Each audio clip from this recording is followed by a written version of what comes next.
converted to Islam. It means faithful. I am 23 years old. I am Dominican, and I was Seventh-day Adventist for 23 years, Mashallah. and I converted to Islam 5 days ago. So growing up, I had a lot of questions. And everyone just seemed to tell me the same thing.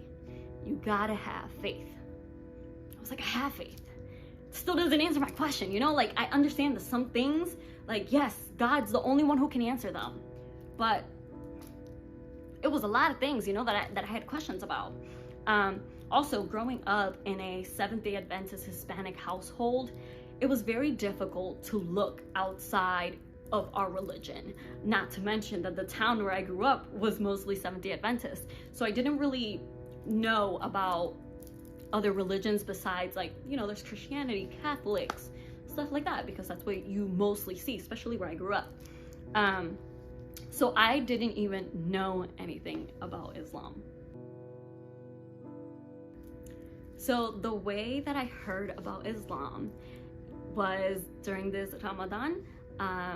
My friend told me that it was Ramadan, and I was like, what is that? So they explained, and I was like, okay, no, I have to look it up. So I went to look it up, and I kept seeing this word, Allah. And I was like, what is that? They keep mentioning it. And so I go and I translate it, and I was mind blown, because Allah meant God. It's the Arabic word for God. And honestly, so anytime that I had seen like Muslims or anything like that, I always thought, you know, they have like idols and stuff like that. And so once I saw like the Allah meant God, and I just did all this research, I went down a whole rabbit hole, and I was just blown away. So to talk about my journey from Seventh-day Adventist to Islam, we need to go way back. So when I was 4 years old, I always had this drive. Like, I wanted to preach, I wanted to teach. I would go every Saturday with my dad to do Bible studies, and I was leading the Bible studies. Mind you, I was 4 years old. I would be singing at my church. I started singing at the age of 2. That's something that my mom actually likes to brag about, the fact that I could sing before I could even talk. And yeah, like, growing up, I was just so, like, I was so close to God. And then after some time, I kind of slowly started fading away, you know, kind of separating myself. But I was still, you know, going to church every Saturday and stuff like that. But I didn't really practice what the religion was, you know? Then, about 4 years ago, I was pregnant. I was pregnant with my son, Mateo. And once I found out that I was pregnant, it was like I felt this really, really strong calling that I wanted to preach. That same calling that I felt when I was 4 years old, I was feeling it again at the age of 19. I was just, I want to preach. I was holding crusades. I was singing at different churches. I was preaching at different churches. I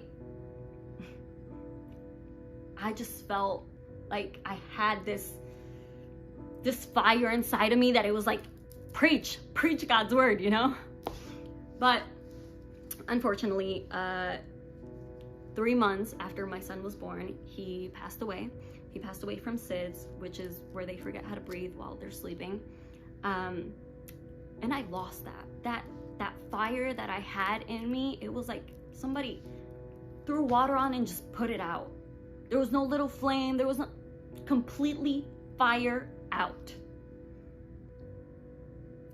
And for 4 years, I was in this hole. I was depressed. I was suicidal. I didn't even want to be here. And then when my friend told me about Islam, when he told me about Ramadan, and that I saw the word, as soon as I saw the word Allah meant God, it was like that fire lit up again. And I was like, what is this? And that's when I started going down that rabbit hole.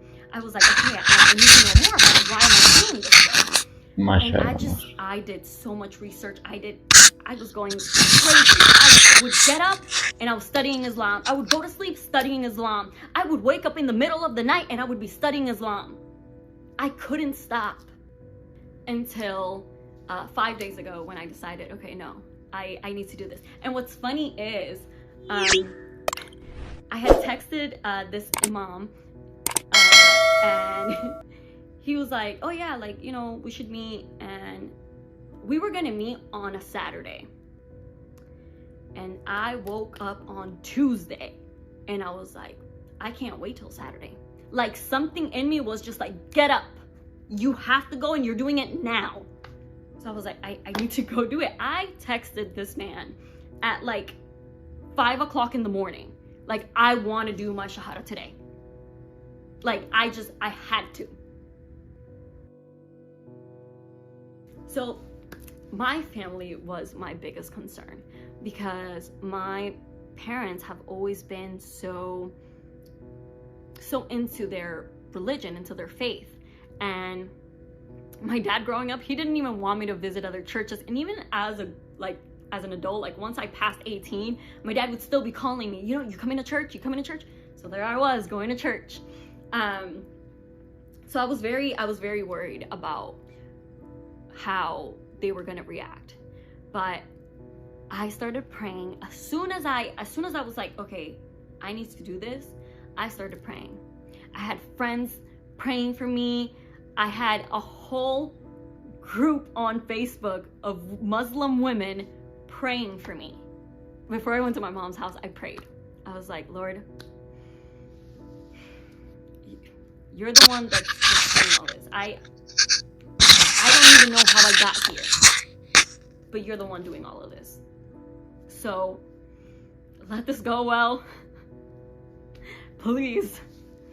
So I take my mom outside to the back porch, and you know, I start kind of telling her, and she was like, okay. And I'm here like, she's gonna scream, is she gonna yell, what is she gonna do? But alhamdulillah, my mother said, you're an adult, you make your own decisions, that's fine. And then she told me how she grew up Catholic, and at the age of 23, she converted from Catholic to Seventh-day Adventist. She's like, I'm nobody to tell you not to do it. That's what I did. And so I was so concerned about telling my dad and my sister that I told my mom, I was like, you have my full permission to tell them. My dad's still a little like, we had a little conversations about like, no this, you know, he fights for his faith, and that's okay. My sister, we haven't really talked about it. My mom told her, and she has not brought it up. But thankfully, they have all been really good about it. So you would think that the biggest change for me would be the head covering, because even before, I would never cover my hair, not even with a hoodie. Like, I just couldn't. My hair was out all the time. But even before I took my Shahada, I was already wearing it. I was like, no, and people told me, you don't have to wear it. That's your personal decision with God. I was like, okay, but I'm wearing it. But really, the biggest change for me was all the hate and negative comments that I got from people that I've grown up with, that I've known my whole life. It was a very difficult change, but you know, I see it as Satan is always trying to shut down God's word, trying not to let us spread. But it's gonna happen. It's gonna happen anyways. Okay, so the first thing I would say is, you would not go to an atheist to learn about Christianity. So please, whatever you do, go to someone who has lived and practiced Islam. I would also say, if you are easily influenced, don't go to social media, because social media has a way of just lying, really. Final comment. I would probably say we're all made from the same creator. We all love the same God. We just have different titles. So let's not judge. Let's be more accepting. And may Allah have mercy on us all. तो ये थी हमारी आज की story. उम्मीद करता हूँ आपको वीडियो पसंद आई होगी। अगर आपको वीडियो पसंद आई हो तो हमारे चैनल को लाइक, सब्सक्राइब और शेयर करें और हमारी हौसला अफजाई करें। तो मिलते हैं एक बहुत जल्द नेक्स्ट वीडियो के साथ। तब तक के लिए इजाज़त दीजिएगा। अल्लाह हाफ़िज़।